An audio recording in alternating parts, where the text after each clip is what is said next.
어리석게 원망하지 아니하니라. 이런 제목으로 6기 강의를 이어갑니다.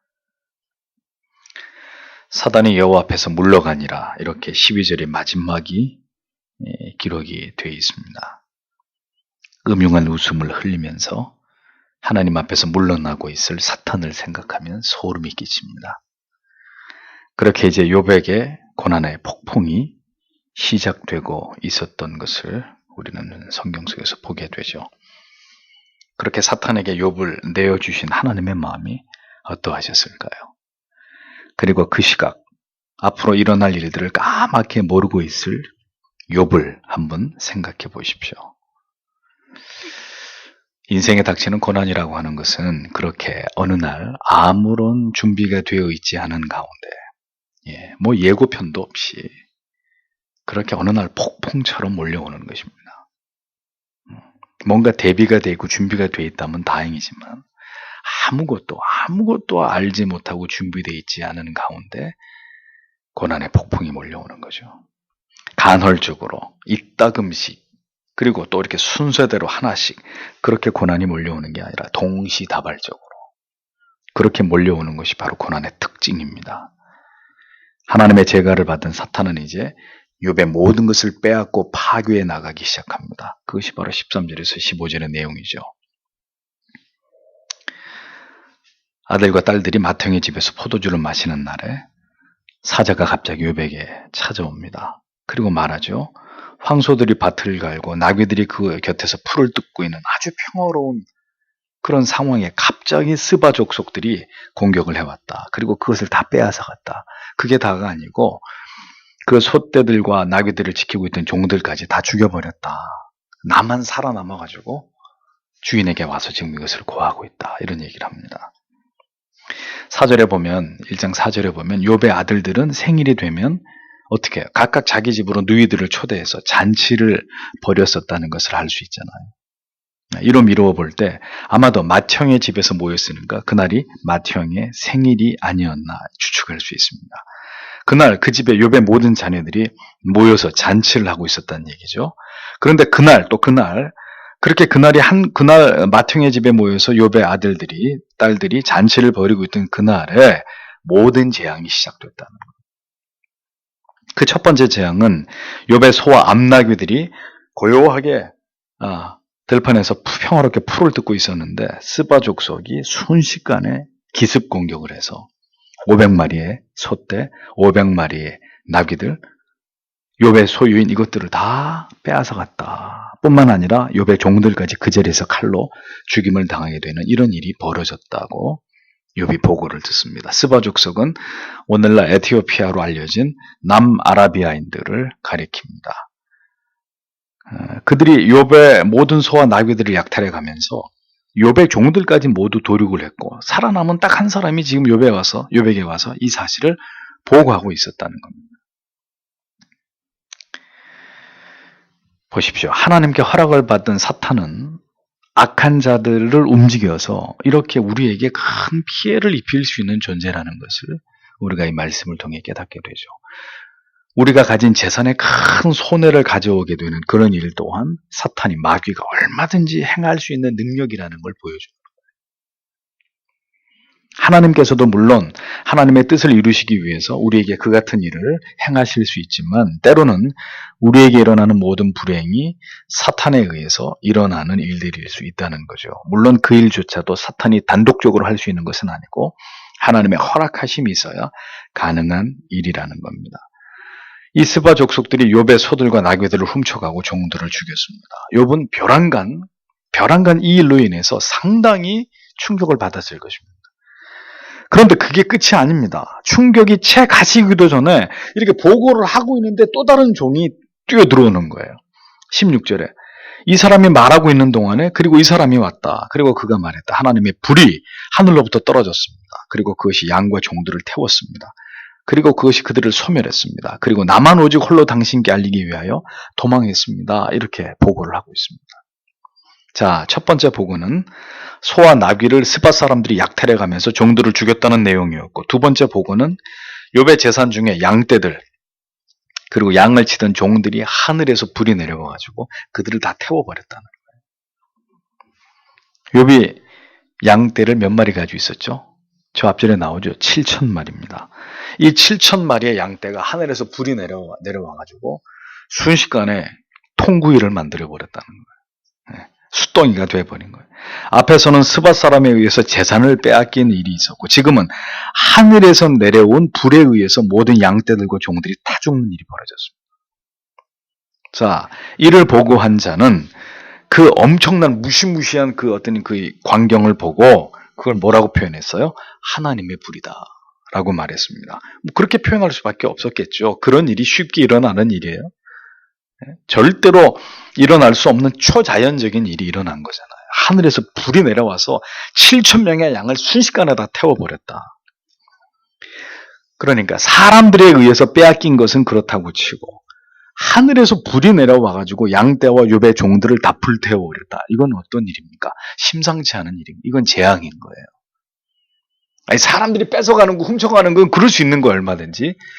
근데 하늘에서 불이 내려와서 양떼들을 다 태워버렸다. 종들까지 다 태워 죽였다. 보통 일이 아닌 거죠.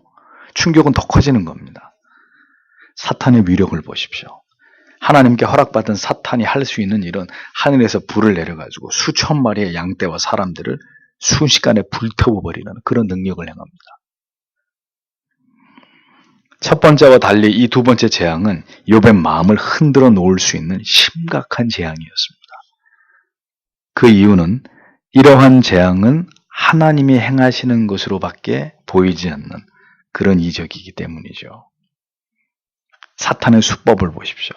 마치 하나님께서 그의 종의 욥의 모든 재산을 다 이렇게 소각시킨 것처럼 욥으로 하여금 충분히 하나님에 대해서 오해할 수 있는 방법으로 욥에게 두 번째 시험을 가하고 있잖아요.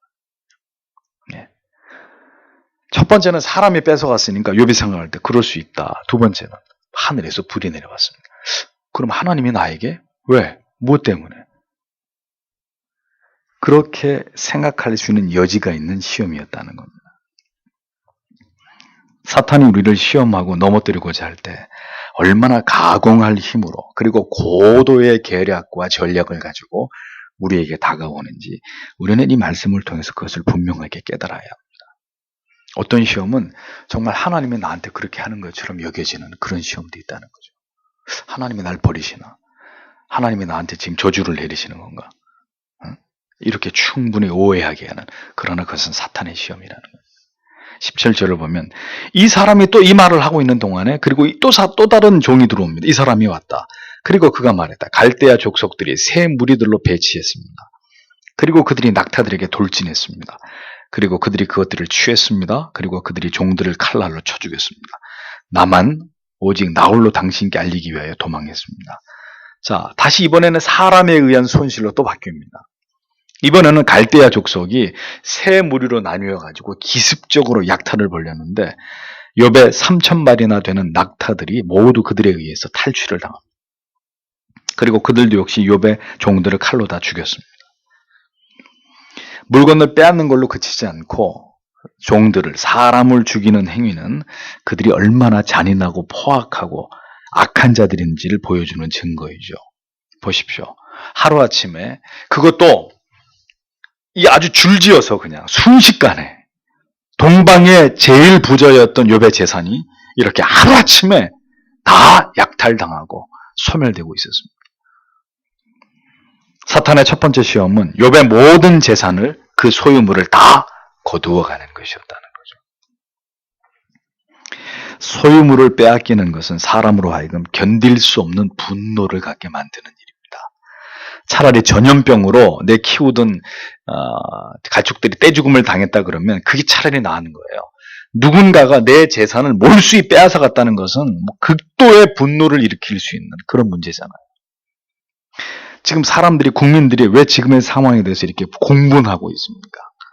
권력을 이용해서 온갖 특혜와 비리를 저지르고 부정축제를 하고, 우리는 그런 힘이 있는 자들에 의해서 우리 것을 다 뺏겼고 도둑 맞았다고 생각하니까 너나 할 것 없이 다 물러나라고 지금 소리를 지르고 있잖아요. 그러니까 권력형 비리에는 언제나 국민들의 공분을 사는 이런 문제가 발생하는 이유가 거기 있습니다.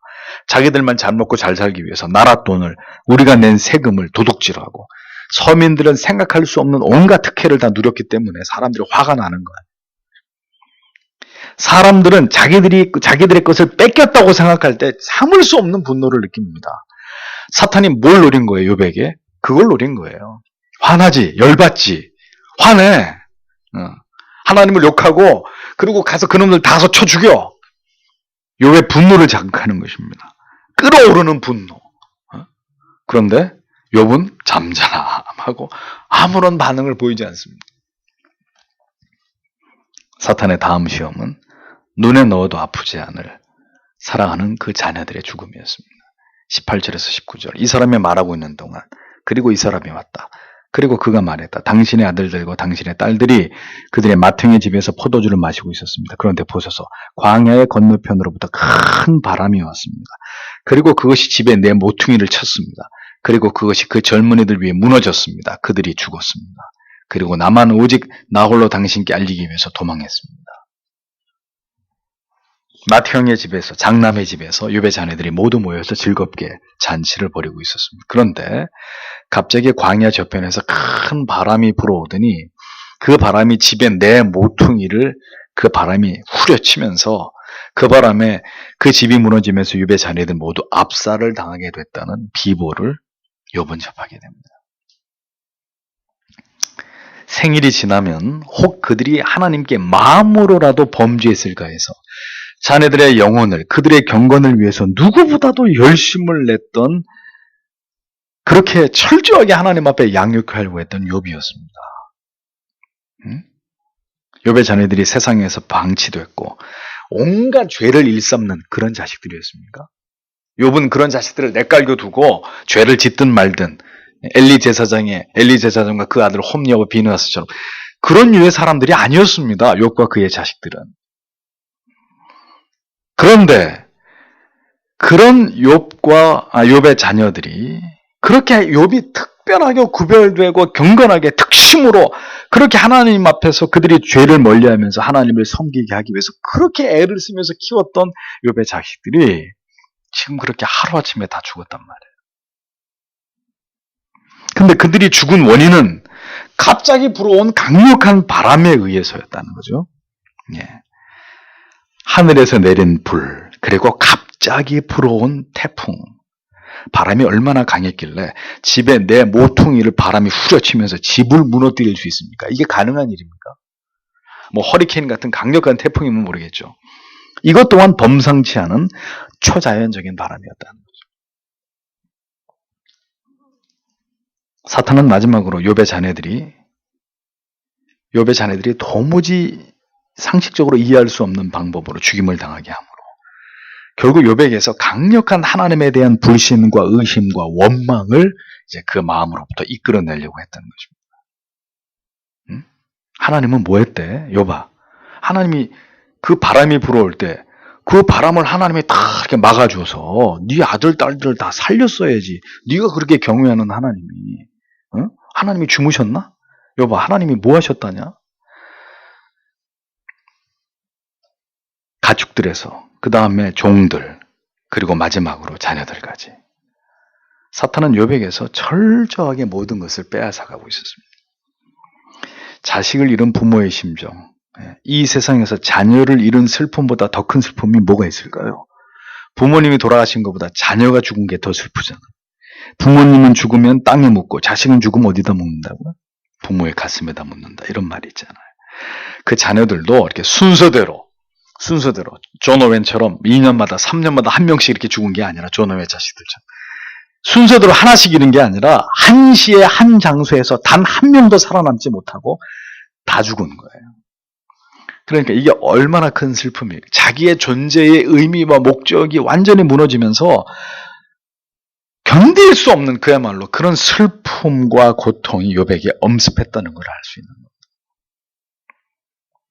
살 소망이 모두 다 이렇게 사라져버리는 그런 지경에 이르는 극심한 고통과 슬픔이 욥에게 그야말로 쓰나미처럼 밀려온 거예요.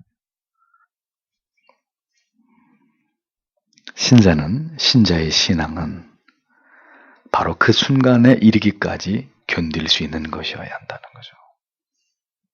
그것은 결코 사람의 지성과 감정과 의지의 힘으로는 불가능한 것입니다. 그건 누구에게도 불가능한 일이에요. 상황이 이 지경에 이르게 되면 이제 욥을 붙드는 것은 욥 자신이 아닙니다. 하나님의 은혜이죠.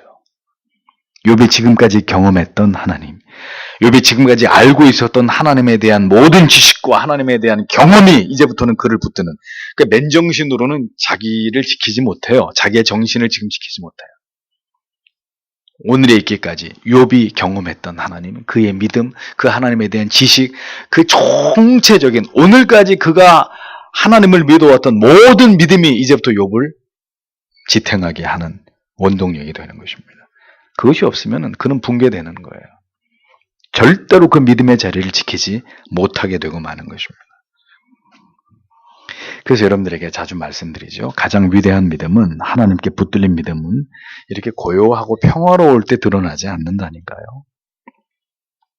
그러나 고요하고 평화로울 때 준비되지 않은 믿음이라면 이러한 극한의 상황 속에서 찬란한 빛을 뿜으면서 그렇게 드러날 수 있는 믿음도 존재할 수 없다는 것을 기억하셔야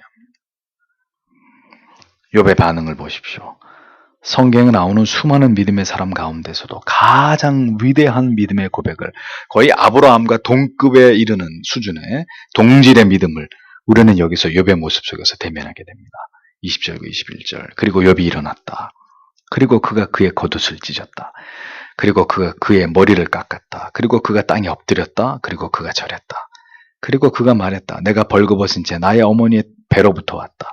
그리고 내가 벌거벗은 채로 거기로 돌아갈 것이다. 여호와께서 주셨다. 그리고 여호와께서 취하셨다. 여호와의 이름이 찬양을 받으소서. 이렇게 기록되어 있습니다. 하나님께 영광을 드러내는 것이란 바로 이런 것입니다.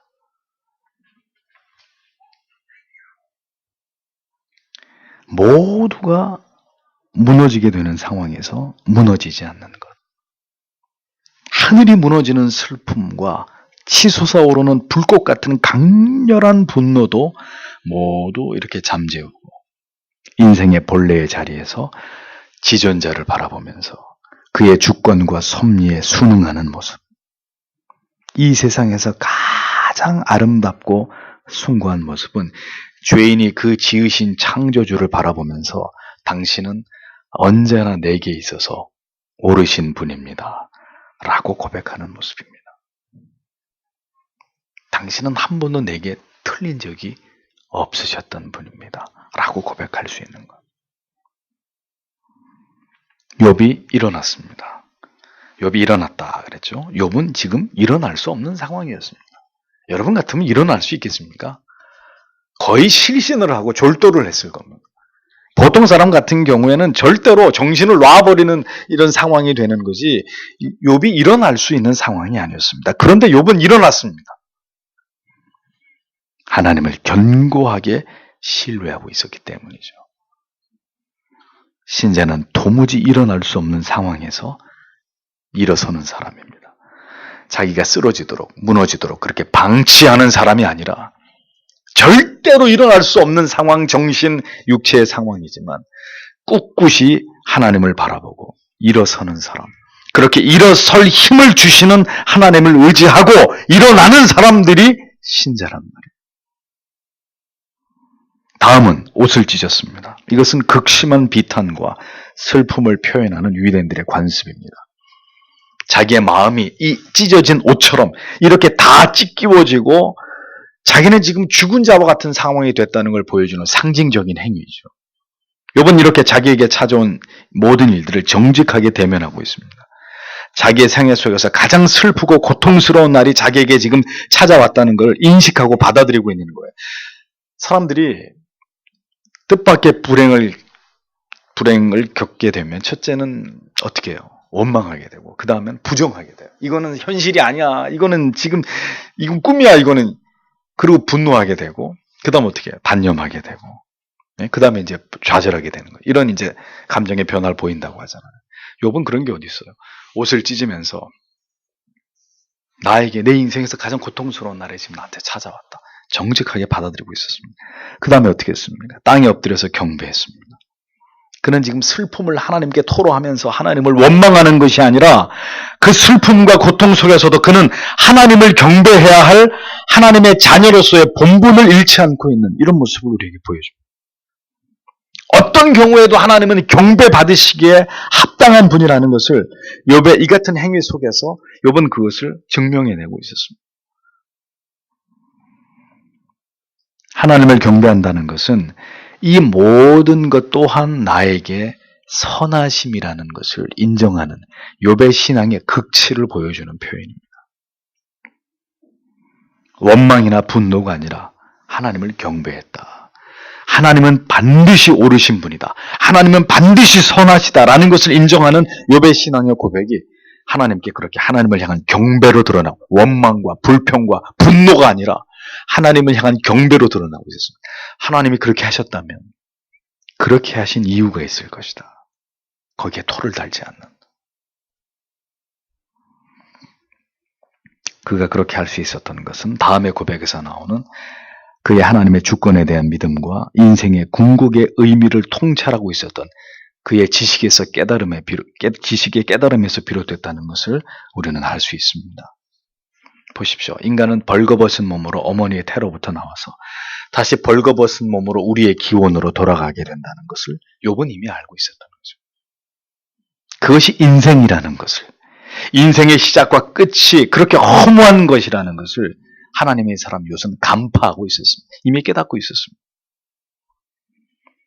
인생에 큰 의미가 없다고 여길 때, 사람이 살고 죽는 것이 모두 하나님께 달려있다는 것을 믿을 때 우리는 이 문제에 대해서 비교적 초연할 수 있고 이러한 슬픔을 담담하게 받아들일 수 있는 믿음을 갖게 되는 것입니다. 사람은 모두 죽습니다. 우리는 지금도 죽음을 향해서 한 걸음 한 걸음 다가가고 있는 거예요. 우리 모두는 반드시 이별할 날이 옵니다. 우리가 영원히 같이 사나요? 남편, 아내, 부모, 자식, 친구 모두 다 떠나가야 될 사람들입니다. 언젠가는. 그렇게 우리가 그 사실을 직시하고 살아갈 때 마음의 준비를 하는 거예요. 그리고 그날이 왔을 때 하나님을 바라보면서 슬픔을 이길 수 있는 것이죠.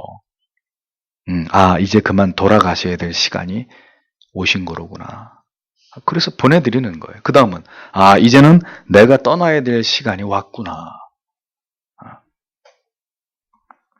그렇게 그 순간을 자연스럽게 순리대로 맞이할 수 있는 것입니다. 주신 자도 여호와시오, 취하신 자도 여호와시다라는 이 위대한 고백을 보십시오. 태어나게 하신 분도 하나님이시고 다시 이제 하나님께로 불러가실 분도 그만 살고 오너라. 다시 이렇게 불러가실 분도 하나님이시다라는 거죠. 다른 사람보다 조금 일찍 아니면 아주 일찍 부름받는 자가 있고 조금 늦게 그리고 더 늦게 부름받는 사람이 있을 뿐인 거잖아요. 응? 모두 얻고 취하심이 하나님의 손에 달려있고 그 모든 일들은 하나님의 완전하시고 선하신 계획 속에서 이루어지는 일이니 그걸 우리가 어떻게 좌지우지하고 왈가왈부하겠습니까? 뭐 하나님 안 됩니다. 못 데려가면 그게 뭐예요? 그게 무슨 의미가 있어요? 언제나 하나님의 뜻대로 우리에게 행하시는 그 하나님을 믿고 그 뜻을 따를 때 우리는 욥처럼 어떤 가운데서도 하나님을 찬양할 수 있는 믿음을 가질 수 있는 것입니다. 우리의 주인이 하나님이라는 인식, 그분이 주신 거니까 그분이 얼마든지 가져가실 수 있다는 믿음, 그리고 그런 날들을 언제나 대비하고 살아가는 그런 사람이 그리스도인이라는 거죠. 영원히 살 것처럼 다 움켜쥐고 절대로 이것을 누구도 못 가져갈 것처럼 못 뺏어갈 거라고 고집하는 이런 인생은, 이런 삶은 그리스도인의 삶이 아닙니다. 언제나 이별을 연습하세요. 혼자 되는 연습하세요. 떠나보내는 연습하세요. 그래야 그런 날이 찾아와도 담담하게 그 모든 날들을 하나님의 은혜 안에서 하나님을 바라보면서 지나갈 수 있는 것입니다. 어떤 상황에서도 여호와의 이름을 찬양할 수 있는 믿음, 그것이 진정한 신자의 믿음입니다.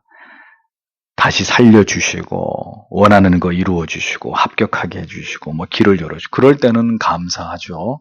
근데 그런 감사는 어찌 보면 당연한 일이고 우리가 충분히 할 수 있는 일입니다. 그것조차도 안 하지만. 그러나 데려가시고 모든 것을 다 가져가셔도 감사할 수 있는 것은 우리가 할 수 있는 감사가 아닙니다. 우리 안에 계신 그리스도께서 우리로 하여금 감사하게 하시지 않는다면, 그 감사할 마음을 그 순간에 우리에게 주시지 않는다면 죄인은 절대로 할 수 없는 감사고 죄인은 절대 할 수 없는 찬양입니다. 하나님의 사람은 할 수 없는 그 시간에 할 수 없는 그것을 해내는 사람들이죠. 그것이 하나님이 그와 함께하고 계신다는 증거 아니겠습니까? 우리의 생애 속에서도 욥과 같은 찬양을 욥이 당한 그 상황 속에서 하나님께 드릴 수 있기를 소망하시고 기도하는 우리가 되어야 합니다. 믿음과 그 믿음의 고백을 드러내야 될 순간에 하나님을 향한 경배와 찬양을 올려드려야 될 그때 기꺼이 그렇게 할 수 있는 믿음을 오늘 우리에게 주시기를, 나에게 주시기를 우리는 간절히 하나님 앞에 기도해야 되는 것이죠. 22절을 보십시오. 이 모든 것에 욥이 죄를 짓지 않았다. 그리고 그가 하나님께 불미스러움을 주지 않았다. 지극은 이렇게 되어 있습니다. 자, 욥은 이 상황에서 뭘 안 했다고요? 죄를 짓지 않았습니다. 신자들 중에 믿음의 뿌리가 깊지 않은 사람들은 자기의 삶에 닥친 불행을 빌미 삼아서 뭘 합니까? 죄를 짓습니다. 일탈의 행위를 합니다. 생전 안 그러는 사람이 자기 삶에 권한이 없을 때는 예수님 잘 믿고 교회 열심히 나오고 생전 뭐 그런 일을 하지 않던 사람이 자기의 삶에 권한이, 갈등이, 어려움이 오니까 어떻게 해요? 안 먹던 술을 먹고 안 피우던 담배를 피우고 안 하던 짓거리를 하는 거예요. 그러면 나아져요? 하나님이 그럼 이해해 주세요? 네가 힘들어서 그렇구나. 그래 좀 그렇게 해도 괜찮아. 봐줄게. 그런 하나님이에요. 대부분의 사람들은 상황이 이럴 때 죄를 짓습니다. 이래도 괜찮을 거야. 누가 나를 위로해 줄 수 있겠어? 이렇게 해도 뭐 하나님도 나한테 뭐라고 못 하시겠지. 그건 자기 생각이죠. 욥은 그런 상황에서도 죄를 짓지 않았다. 그 다음에 하나님께 불미스러움을 주다라는 말은 하나님께 잘못됨을 주다 이런 의미거든요. 이게 무슨 얘기냐?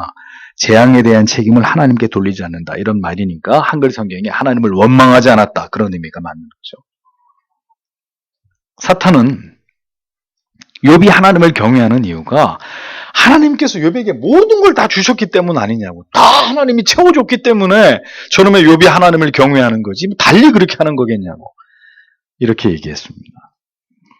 하나님은 사탄의 이 같은 주장을 깨끗이 무시하실 수 있었지만 하나님의 선택은 욥을 통해서 하나님이 영광을 받고자 하심이었습니다. 하나님은 이제 이 1차 시험을 통과하면서 사탄이 틀렸다는 것을 욥을 통해서 첫 번째로 증명해 내십니다. 네가 틀렸어, 사탄아. 욥을 봐. 다 가져갔는데도 날 부인하지 않잖아. 날 원망하지 않잖아. 하나님이 이기신 거죠. 하나님이 언제나 옳으시고 선하시다는 것을 때로 하나님께서는 하나님을 경외하고 사랑하는 신자들을 통해서 이 세상에 그리고 사탄 앞에 보여주시기를 하나님은 원하십니다. 하나님을 원망하고 저주하는 것이 아니라 엎드려 오히려 하나님 앞에 경배하면서 모든 주권이 하나님께 있음을 고백하면서 하나님께 영광을 돌리고 찬양을 올리는 모습을 마귀들 앞에서, 사탄 앞에서, 세상 앞에서 하나님은 자기의 사람들을 통해서 드러내고 싶어 하시는 하나님이십니다.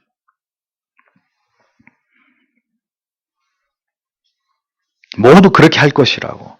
심지어 사탄조차도 욥이 결국은 하나님을 원망하고 하나님께로부터 돌아설 거라고 믿었지만 그 모든 예상을 뒤엎는 사람들, 그들이 바로 신자이고 그것이 가능하게 하는 원동력이 바로 믿음이라고 성경은 오늘 우리에게 이 말씀을 통해서 웅변하고 있는 것입니다. 죄를 지을 수 있을 때 죄 짓고 원망하고 불평할 때 여지없이 원망하고 불평하고 절망하고 낙심해야 될 순간에 절망의 나락에 떨어지고 그렇게 하는 사람은 둘 중에 하나예요. 믿음이 많이 연약한 사람이든지 아니면 그리스도인이 아니든지. 욥에게 그런 믿음이 있었다면 우리에게도 그런 믿음을 하나님이 주시기를 우리는 소망해야 할 것입니다. 하나님께서는 우리에게 복을 주셔야만 하는 분이십니까? 신자에게는 언제나 기가 막힌 축복, 기가 막힌 절묘한 타이밍에 하나님이 쏟아주시는 은총, 형통, 우리의 삶엔 그런 것들만 있어야 됩니까? 물론 그럴 수도 있습니다. 그러나 기억하십시오. 신자의 삶에도 때로는 하늘이 무너지는 듯한 슬픔이, 그리고 엄청난 손실과, 그리고 정신적, 육체적 고통과 고난과 질병이 몰려올 수도 있습니다. 그 모든 것은 하나님의 뜻 가운데 일어나는 일이고 그 목적은 언제나 선하다는 것입니다. 하나님의 선하신 뜻과 목적을 이루는 과정과 수단 속에서 그런 혹독한 고통과 괴로움과 슬픔이, 고독이 우리에게 찾아올 수도 분명히 있다고 성경은 얘기합니다. 그러니까 그런 일은 신자에게 없다 이렇게 얘기하면 그건 복음이 아닌 거예요. 진리가 아닌 거예요. 신자를, 자녀를 망하게 하는 연단이나 시련은 존재하지 않습니다. 그렇게 불을 통과하는 믿음이라야 강철같이 단단해지고 무쇠처럼 부러지지 않을 수 있기 때문에 하나님께서는 오늘도 그 사랑하는 자들을 그렇게 훈련하시고 광야의 그 가시밭길을 걸어가게 하시는 하나님이시라는 것을 절대로 잊어서는 안 됩니다. 욥은 범죄하지 않았습니다. 도덕적으로 무너지지도 않았고 그는 하나님을 향해서 원망하거나 불평하지도 않았습니다. 성도 여러분, 당신의 원망의 말을 하나님께서 듣고 계신다는 걸 잊지 마세요. 왜 내 인생이 이 모양인가? 누구한테 하는 말입니까? 왜 하나님이 나한테 이런 일을, 내가 뭘 잘못했길래? 내가 자식들을 똑바로 교육을 안 했습니까? 하나님을 올바로 내가 섬기지 않았, 제사를 똑바로 드리지 않았어. 내가 뭘 잘못했길래 하나님이 나한테? 욥은 그런 말을 한마디도 하지 않았습니다. 여러분의 원망의 말들을 하나님이 다 듣고 계십니다. 여러분들을 지으시고 인도하고 계시고 섭리하고 계시는 하나님을 믿는다면 어떻게 신자가 그렇게 함부로 원망, 자조 섞인 말들을, 지옥의 방언들을 그렇게 쉽게 내뱉을 수 있습니까? 그 누구한테 하는 얘기입니까? 하나님의 섭리와 주권을 믿는 신앙, 신앙은 그 자리에서 가장 밝게 빛나고 하나님의 이름은 그런 신앙을 가진 자들을 통해서 높임과 영광을 받으시는 것입니다. 가장 힘들고 슬프고 고통스러울 때가 당신이 누구이고 당신 안에 있는 믿음이 적나라하게 드러나는 순간이라는 것을 우리는 오늘도 잊지 말고 하나님의 은혜와 도우심을 구하는 자들이 되어야 하는 것이죠. 하나님의 붙드심과 위로가 있기를 기도하면서 넉넉히 이길 믿음을 오늘 나에게도, 욥에게도 주셨다면 하나님 그 믿음을 저에게도 달라고, 그리고 이 평안의 시간 속에서 하나님과 더 깊은 사귐을 갖기를 갈망하는 그런 하나님의 사람들이 되어야 하는 거예요. 욥이 이러한 처참한 일을, 앞으로 또 제2라운드가 남아있지만 이런 엄청난 일을 당하고도 욥이 꿋꿋하게 버틸 수 있었던 것은 그날까지 욥이 하나님과 쌓아왔던 그 친밀함 때문이었습니다. 하나님을 향한 그 절대적인 믿음 때문이었습니다. 그가 하나님을 체험했던 경험 때문이었습니다. 그것이 없으면 욥의 이런 결과도 절대로 일어날 수 없는 거예요. 지금은 이 평안의 때는 우리도 욥처럼 그 하나님과의 친밀함을 쌓아나가야 될 마지막 시간입니다. 마지막 기회입니다. 이것을 견뎌내면서 그 하나님과의 친밀함을 쌓은 자들만이 앞으로 환난 날, 피바름이 몰아치는 그 핍박의 날, 그 하나님과 누렸던 아름답고 행복한 날들을 기억하면서 그 모든 날들을 꿋꿋이 정면으로 돌파해 나가면서 믿음을 지키는 사람들이 될 것입니다. 제 말이 참말인지 거짓말인지 두고 보면 알 겁니다. 사탄은 여기서 물러나지 않습니다. 더 강력한 시험을 가지고 2라운드를 기다리고 있습니다. 다음 주에 이어가도록 하겠습니다. 오늘도 주신 말씀을 생각하면서 다 함께 하나님 앞에 기도하겠습니다.